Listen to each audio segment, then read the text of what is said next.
মাস শেষ কফিলের কাছে নিজের বেতন বা রাতিব চাইবেন কিভাবে? নেবেন আর দেশে টাকা পাঠানোর জন্যই বা কিভাবে ছুটি নেবেন? চলুন আজকের ভিডিওতে খুব সহজে শিখে নিই। আসসালামু আলাইকুম মুদির, ইনতা ফাদি শুয়াইয়া।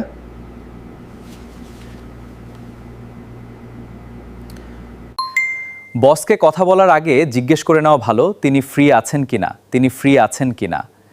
ইনতা ফাদি শুয়াইয়া মানে আপনি কি একটু ফ্রি আছেন?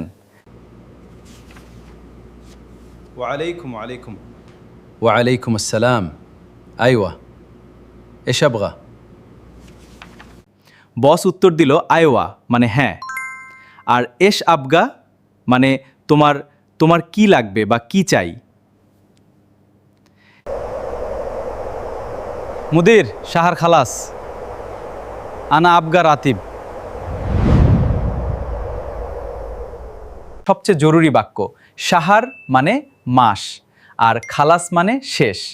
রাতিব মানে হলো বেতন, অর্থাৎ মাস শেষ আমার বেতন লাগবে।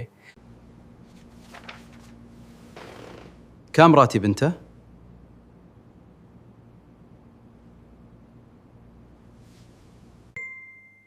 বস জানতে চাইল কাম রাতিবিনতা, এর মানে হলো তোমার বেতন কত। আলফ খামসামিয়া রিয়াল মুদির। আরবিতে 1000কে বলে আলফ আর 500কে বলে খামসামিয়া, অর্থাৎ তার বেতন 1500 রিয়াল।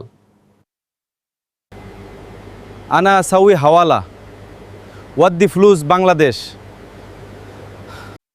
দেশে টাকা পাঠানোকে আরবিতে বলে হাওয়ালা বা ওয়াদ্দি ফুলুস। কর্মীটি জানালো তাকে বাংলাদেশে টাকা পাঠাতে হবে। طيب ما في مشكل. بعد عصر أنا آتي.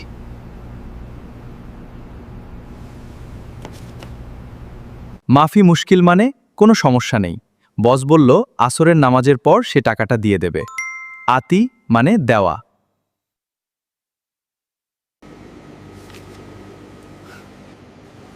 শুকরান মুদির, জাজাক আল্লাহ খায়ের।